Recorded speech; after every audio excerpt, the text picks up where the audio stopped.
जनपद हापुड़ के थाना गढ़मुक्तेश्वर पुलिस ने अवैध असलहा तस्कर गिरोह का पर्दाफाश करते हुए गिरोह के सरगना तालिब सहित 7 सदस्यों को गिरफ्तार किया है, जिनके कब्जे से 10 अवैध पिस्टल, 4 मैगनीज, 3 अवैध रिवॉल्वर, 5 अवैध तमंचे, 2 अवैध पोनिया तथा 25 जिंदा कारतूस बरामद किए हैं। गिरोह में गिरफ्तार एक अभियुक्त एजाज उर्फ बंटी थाना हापुड़ नगर क्षेत्र में हुई डकैती की घटना में चल रहा था वांछित, जिस पर 15,000 रूपए का इनाम घोषित किया था। गिरफ्तार अभियुक्तगण अवैध पिस्टल को 40 से 50,000 रूपए में, रिवॉल्वर को 20 से 30,000 रूपए में, पोनिया को 8 से 10,000 रूपए में तथा तमंचे को 5 से 7,000 रूपए में बेचकर आर्थिक लाभ कमाता था। गिरफ्तार अभियुक्तगण अवैध शस्त्रों को डिमांड मिलने पर अपराधी किस्म के लोगों को सप्लाई करता था।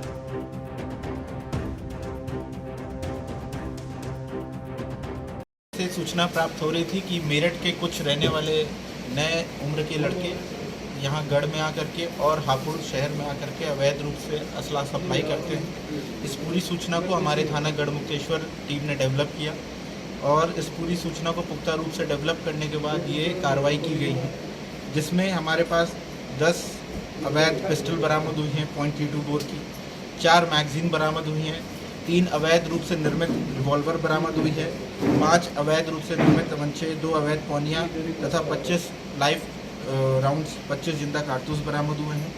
ये सभी जो गिरफ्तार अभियुक्त हैं ये जनपद मेरठ के रहने वाले हैं, नए उम्र के लड़के हैं और मेरठ के 2-3 बड़े सप्लायर जो इनको पिस्टल दिया करते थे और ये बिचौलिए का काम किया करते थे और आगे जा कर के लोगों को सप्लाई किया करते थे। इन्होंने पूछताछ में ये बताया है कि ये जो पिस्टल है लगभग 40 से 45,000 रुपये में बेचा करते थे, रिवॉल्वर को 20 से 30,000 रुपये में और पोनिया जो है वो 8 से 10,000 रुपये में बेचा करते थे। ये सभी लोग डिमांड एंड सप्लाई के कंसेप्ट पे काम किया करते थे, जिसकी डिमांड जहाँ से रेज होती थी वहाँ इनको ये सप्लाई किया करते थे। और पहले भी इसमें जो एक अभियुक्त है वो इतना शातिर है कि एक मर्डर के केस में भी जेल जा चुका है।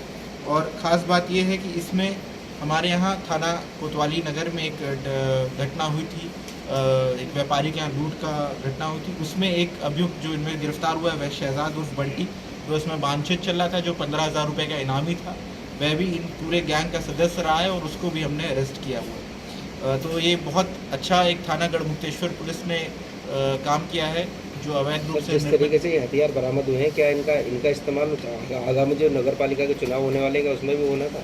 देखिए, आगामी नगर निकाय के जो चुनाव होने उसको दृष्टिगत रखते हुए हम लोग लगातार विजिलेंस रखे हुए थे। उसी के तहत ये हमने पूरी सूचना को डेवलप किया था।